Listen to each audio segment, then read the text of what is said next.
Now, Beloit police are still investigating a homicide, what they know so far. And skiers are hitting the slopes sooner than usual, how the mountains are preparing for an early start to the season. Plus, testing creativity and building robots with Legos, how this middle school event is teaching problem-solving skills. From the Channel3000.com Alert Center, this is News 3 Now at 10. Thanks for joining News 3 Now at 10. I'm Madeline O'Neill. Beloit police are searching for at least one suspect after a fatal shooting early this morning. Officials say a 34-year-old man was shot and killed in the 700 block of Newfield Drive shortly before 4 a.m. Police say they don't believe the people who live in the neighborhood are responsible, but they are asking for anyone in the area who has security cameras to check their video. Officials say they're looking for a silver SUV and a blue Volkswagen sedan, both of which might have broken windows. This is the second fatal shooting in the city of Beloit in the last 30 days. Cascade Mountain is open for the first time this season. Because of the cold temperatures, the ski area was able to open earlier than past years. Gabriella Becerra was in Portage this morning to check out the excitement. The cold weather might have come a little bit earlier than most of us wanted, but it's not all bad. Fun winter activities are starting now. How's the snow? It's good. All right, awesome. While leaves are still falling from the trees, any day to ski is a great day. skiers and snowboarders are getting to the slopes. Up, all the way up, there you go. Unusually earlier than normal. I am always here on opening day because that's a fun time to go skiing. Ron Oliver says today was one of the best opening days he's seen since he learned to ski 15 years ago. The conditions are pretty good out here today. Those conditions are good because as soon as it got cold, Cascade Mountain got to work making snow. So once the temperatures start getting around 30 and below, we'll start blowing snow. And we've been making snow for about 2 weeks now, ever since the temperature's been favorable. Normally, Cascade Mountain wouldn't open until after Thanksgiving, but there was enough snow to open now. This is actually the most runs that we've ever had open this early in the season. On a typical opening weekend, Cascade Mountain normally has 7 to 10 runs open. We have a total of 20 runs open out of our 47, so nearly halfway open in the opening weekend, which is huge for us. And skiers like Oliver are going to take advantage of this head start to winter activities. We hold season passes and we ski every weekend and sometimes during the week. Now today was just a soft opening and Cascade plans to have a couple more of those before they open for the season, but that all depends on weather. In Portage, Gabriella Becerra, News 3 Now.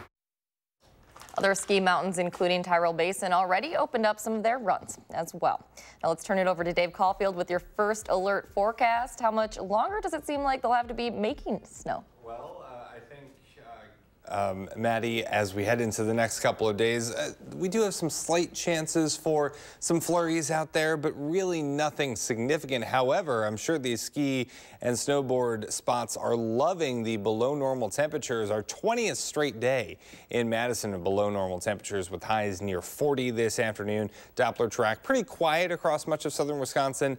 There could be a few flurries overnight, but nothing significant. Madison on the Edgewater Skycam, mostly cloudy skies with temperatures right around that freezing mark right now, but feeling like the mid-20s with a bit of a wind chill. So as we get into the overnight hours, temperatures will dip into the upper 20s to start off tomorrow, and we could see a mixture of rain and snow very light during the day tomorrow. We'll time out exactly when you may need the umbrella and to watch out for slick spots in your first alert forecast in just a few minutes. All right, thank you, Dave. More local news now. Madison police are investigating after a 17-year-old boy told officials he was robbed at gunpoint Thursday morning. Officials say the victim said he was in a car in the parking lot of an apartment complex on Flower Lane.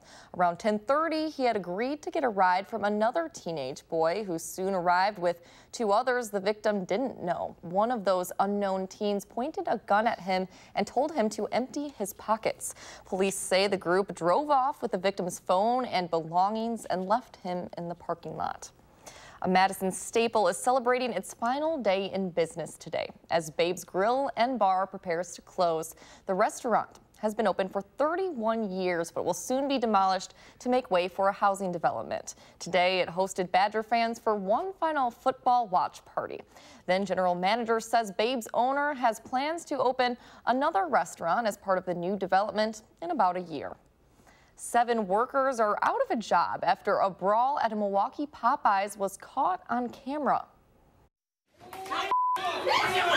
It was just out of control. You know, that was the first thing that went through my head, like, this is out of control.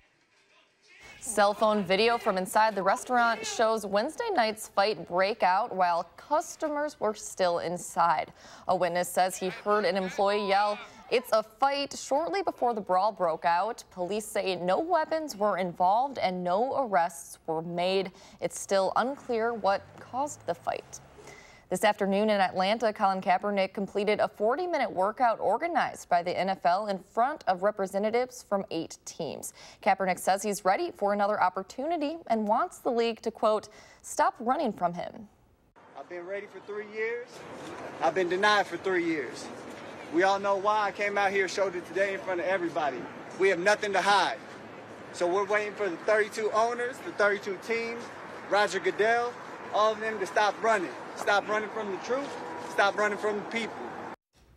The 31-year-old quarterback has been out of the league since January of 2017. The former 49ers quarterback polarized the public 3 years ago when he began protesting police brutality and injustice by not standing and taking a knee for the national anthem. The NFL says video of the workout and an interview with Kaepernick will be sent to all 32 teams. A poll reveals Pete Budaj is the new Democratic frontrunner in Iowa. The mayor of South Bend, Indiana, holds a clear lead in the state with the nation's first caucus climbing to 25%. That's according to the new CNN Des Moines Register poll of likely Iowa caucus goers. It's a 16% increase in support for Budaj since the September poll. House impeachment investigators conducted a rare weekend session today. A senior official from the White House Budget Office testified privately about the president's order to hold military funds for Ukraine last summer. As CBS News' Kenneth Craig reports, it ends a dramatic week of open hearings. President Trump tweeted Saturday that the economy and stock market would come crashing down if he's impeached. On Capitol Hill, House lawmakers held a behind-closed-doors deposition with senior White House budget official Mark Sandy. He testified about the freezing of nearly $400 million in military aid to Ukraine last summer, a key part of the investigation. They can keep, having secret depositions down here in the basement of the Capitol. But I think the American people see through this whole thing. On Friday, former U.S. ambassador to Ukraine, Marie Yovanovitch, talked about being pushed out of her job by the president and his allies. About an hour into her testimony, President Trump tweeted, "Everywhere Marie Yovanovitch went turned bad. It is a U.S. president's absolute right to appoint ambassadors." And now the president in real time is attacking you. I mean, I can't speak to what the president is trying to do, but I think the effect is to be intimidating. Also Friday, David Holmes, an official at the U.S. Embassy in Kiev, testified behind closed doors, telling lawmakers he overheard a phone call on which President Trump asked a top U.S. diplomat, Gordon Sondland, about political investigations the president was seeking. More witnesses describe the president's obsession with investigating his political opponents. Sondland, the ambassador to the European Union, is on tap for open hearings next week. Kenneth Craig, CBS News. Other key figures testifying next week include Lieutenant Colonel Alexander Vindman, the top Ukraine expert for the National Security Council, and Kurt Volker, the former U.S. Special Envoy to Ukraine. Now, creativity was on display today at the first LEGO League robotics competition. 4th through 8th grade students across the state took part. They had to find an innovative solution to a problem in communities related to growth of cities, then present their projects and construct a robot out of Legos to accomplish their mission.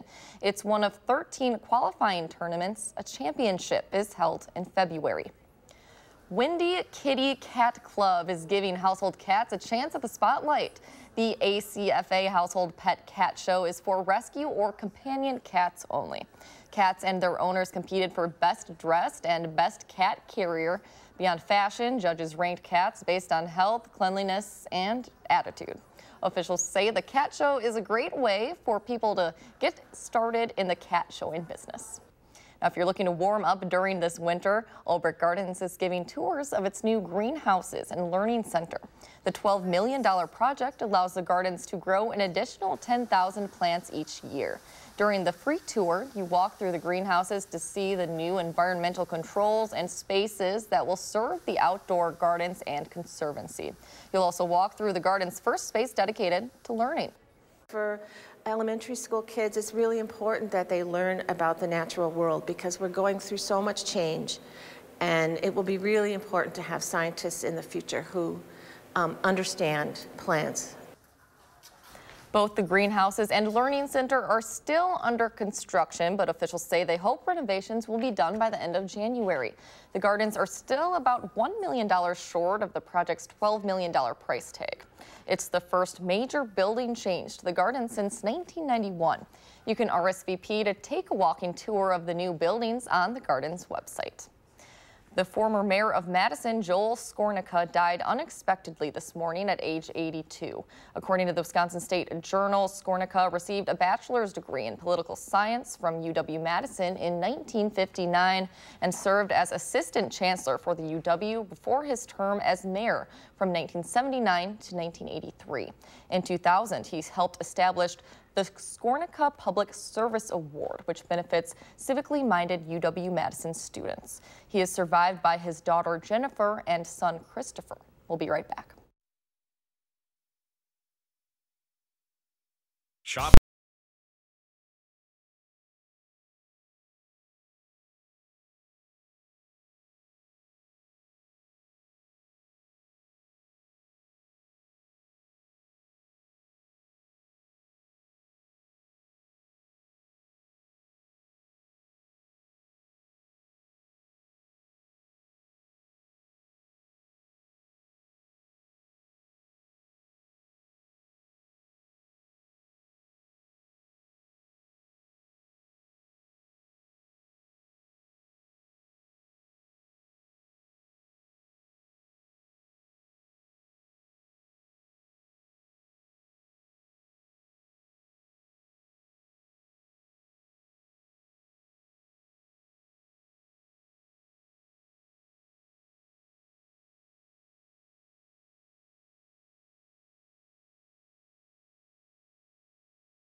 The Dane County Farmers Market wrapped up its outdoor season today at Capitol Square. The Saturday morning tradition that started in 1972 opened this year in the middle of April. Vendors say the market has a noticeably smaller attendance toward the end of the outdoor season since it's been so cold. The indoor holiday market opens at the Monona Terrace next Saturday at 7:30. State Street and the Capitol was also the place to be tonight with the special winter edition of the Madison Night Market. It's a really special night because, yeah, you feel like, okay, this is the start of the holiday season and we're having so much fun. You can feel like everyone's feeling festive. I think this year it's especially so because we had snow already, so everyone's feeling festive. About 40 vendors were there to sell goods. There was also food and live music. It's a chance to show off all that there is downtown and get into the holiday spirit. The city also kicked off its Shine on Madison festival tonight. Santa Claus and Bucky used a very big outlet to turn on the holiday lights at 6:08 p.m., a nod to our area code. Shine on Madison's goal is to increase visibility and traffic to businesses downtown. Let's get a look at your first alert weather. Dave Caulfield, not a bad night to spend outside, especially with the way things have been lately. Yeah, I mean, with all those lights, it really does feel like we're getting closer and closer to the holidays, which we are, and it's felt pretty chilly over the past 3 weeks across southern Wisconsin. In Madison right now on the WISC-TV Skycam, not seeing much light in the sky as we have mostly cloudy skies. They'll be with us through much of the overnight hours as well. Today's high of 39, pretty close to what we'd expect closer to the holidays. So we're still running about 5 degrees below normal, but with the sunshine that we did get breaking through those mostly cloudy skies this afternoon, actually didn't feel all that bad outside. Other high temperatures made it to 41 in Janesville, 40 in Watertown, 39 in Platteville, and 42, one of the warmer spots in Boscobel. With those temperatures once again above freezing, a lot of that snow that was on the ground starting to vacate the premises, so to speak, but we still do have a little bit less than an inch of snow in spots like Madison. Really impressive streak of below normal temperatures in Madison. So every day this month so far, November has been below normal, and then the last 4 days of October, put that all together, 20 straight days of below normal temperatures. Now, when's the next chance of maybe seeing those boxes turn orange, meaning above normal temperatures? I think as we get into Tuesday and Wednesday, we'll be pretty close as those temperatures get into the lower to middle 40s for highs. But remember, we need to focus on those low temperatures too, because average temperature is what goes into that last map there. So Doppler track right now is pretty quiet across southern Wisconsin. We could see some rain and snow showers tomorrow and maybe a few flurries overnight, but I don't think either of those is really going to make a big impact on our day. But we'll go over future track, and by the time we get to 7 a.m., not really much going on across southern Wisconsin. The batch of rain and snow showers still well off to the west. Closer to lunchtime, though, maybe a few light sprinkles. Some freezing drizzle not out of the question, and also some flurries, but really we're not looking at a whole lot in terms of accumulation here or impacts, as I mentioned. That being said, a few slick spots can't be ruled out tomorrow as that light precipitation moves across the area associated with the cold front. We should be done with any precipitation on Monday, but the clouds are hanging tough and being a little bit stubborn as we get into early next week. Future track snow totals, not much really anywhere you look across southern Wisconsin. Maybe 1/10 to 2/10 of an inch of snow can't be rolled out, but we're really not adding to our record-setting start to the snow season all that much across southern Wisconsin. As I mentioned, those clouds are really hanging tough for the start of the week, even though temperatures should make it into the low 40s Tuesday and Wednesday. Chance of some rain and snow showers Wednesday night into Thursday. Then a sunny stretch of weather looks to set up by the time we get into the weekend with more 40-degree temperatures possible. Anytime we can get sun, I'll take it. Exactly, especially this time of year. Yeah, absolutely. Thank you, Dave. Still to come, the Badgers win their first road game since August. Highlights and post-game next in sports.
Well, Wisconsin running backs have historically played very well against Nebraska. No different for Jonathan Taylor. He picked up more than 200 yards in his only 2 games against the Huskers in 2017 and 2018. But today, a little more special than the other years. Another trophy game for the Badgers, looking to keep the Freedom Trophy in Madison for the 7th year in a row. Defense showing up, of course, from the very beginning. Chris Orr getting after Nebraska quarterback Adrian Martinez. 5 total tackles for him today. Later, Badgers down 7-0. But check out Aaron Cruikshank. The catch, tries to get a few good blocks here and there, weaving his way in and out, almost home free. Dodges another guy. The stiff arm says goodbye. 89 yards for the return. Tie game. 133 yards for Cruikshank on returns today. Fast forward to the second quarter. Badgers down again. Jack Cohn finding A.J. Taylor. Nice moves here, man. Hops over a guy. 55-yard touchdown. 17-14. Wisconsin takes the lead. Now, Zach Bond has had quite the senior year so far. He gets Martinez here. We should call him Sack Bond, I feel like. 2 for him today, 9.5 on the season. Then it would not be complete without this guy, number 23, Jonathan Taylor. Nice 11-yard run to the house. JT making history today. He now has rushed for 5,598 yards, breaking Herschel Walker's record, who was previously number 1. Wisconsin beats Nebraska, bringing the Freedom Trophy back to Madison. And how special is JT? Well, enough to get head coach Paul Chryst to show a little emotion after the game. Who he is and how he goes about this, I think, is the thing that you appreciate the most. And, you know, it is hard to run the ball and to do what he's been doing. And he'd be the first one to say it and knows that it takes everyone, right? I feel blessed being able to be around him. And the best part is we still got more games to play, you know, and but he is truly special in so many ways. They told me after the game, I didn't know that was a thing. There's a stat for everything. So once they told me, afterwards, I mean, it's still just to be mentioned with those guys. It's an incredible honor. But you know, I celebrated with the O-line afterwards. You know, we got a picture together after I told them. They were like, "Oh, we need to get a picture." I was like, "Yeah, we do." Now, Herschel Walker needed more than 1,000 attempts to get that record for the most yards in 3 seasons.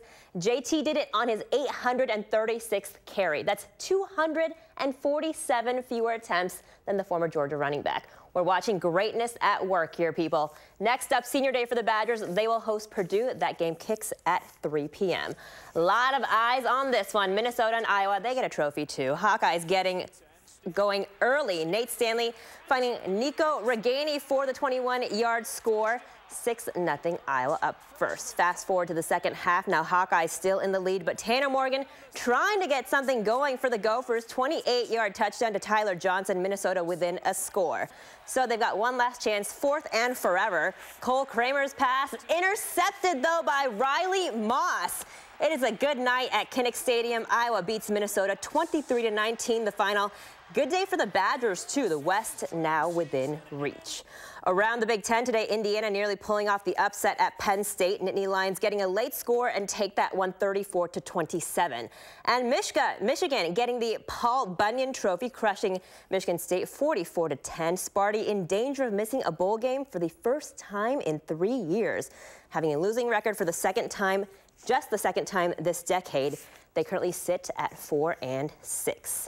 Some high school swimming now. Edgewood winning its 5th straight title in Division II yesterday. Division I girls getting their shot today. We pick it up with the 50-yard freestyle. Sophie Fisk touching the wall first. The Sun Prairie junior defending her title with a time of 22-93. She's so happy. I love that. She also won the 100 free. Now in the 200-yard medley relay, Madison West trying to make a run. They finished 7th. Brookfield East coming in first, setting a new state record. That helped them a lot in the team standings. Brookfield East winning the girls Division I state title for the first time in history. Arrowhead in 2nd. Sun Prairie finishes 3rd. Middleton in 6th, and Madison West rounding out the top 8. The 7th-ranked Badger volleyball team hosting Michigan State at the Fieldhouse tonight. Bucky trying to get everybody pumped up. Wisconsin won the first 2 sets, led by Molly Haggerty with 14 kills. This is the 3rd set here. Match point, Sydney Hilly setting up Grace Loberg, and the Badgers win the 3rd set 25-22 for the sweep. It's Wisconsin's 15th conference win of the season. The Badgers will host Iowa on Friday for senior night at the Fieldhouse. The women's hockey team hosting Minnesota Mankato at Le Bon, trying to bounce back off of that weekend at Minnesota 2 weeks ago, scoring goals early. Daryl Watts getting the loose puck in front, hits the back of the net, 1-0 Badgers at the end of the first period. Just 27 seconds into the second, Mackenzie Steffen, the blue liner, and Sophie Shirley tapping in the rebound, 2-0 Wisconsin, and they're not done yet. Shirley getting it over to Abby Rock from the top circle, 3-0 Wisconsin, and the Badgers hang on 3-2 the final score. 3:07 puck drop tomorrow for Game 2 of the series. They have now won 21 home games in a row. At the Kohl Center, Cole Caulfield trying to lead the Badgers to a series sweep over Notre Dame. He's got 9 goals and 4 assists this season. Needed overtime for this one. Gets a little bit chaotic in front of the Badger goal. Tori Dello and then Alex Steves right here, getting it past Daniel Lebedev for his 2nd goal of the season. Wisconsin loses 5-4. They are at Minnesota next weekend. We'll be right back. 2nd goal of the game in the dagger.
A few rain and snow showers possible tomorrow. Not much of a big impact, but a few slick spots possible. Then the clouds stick around.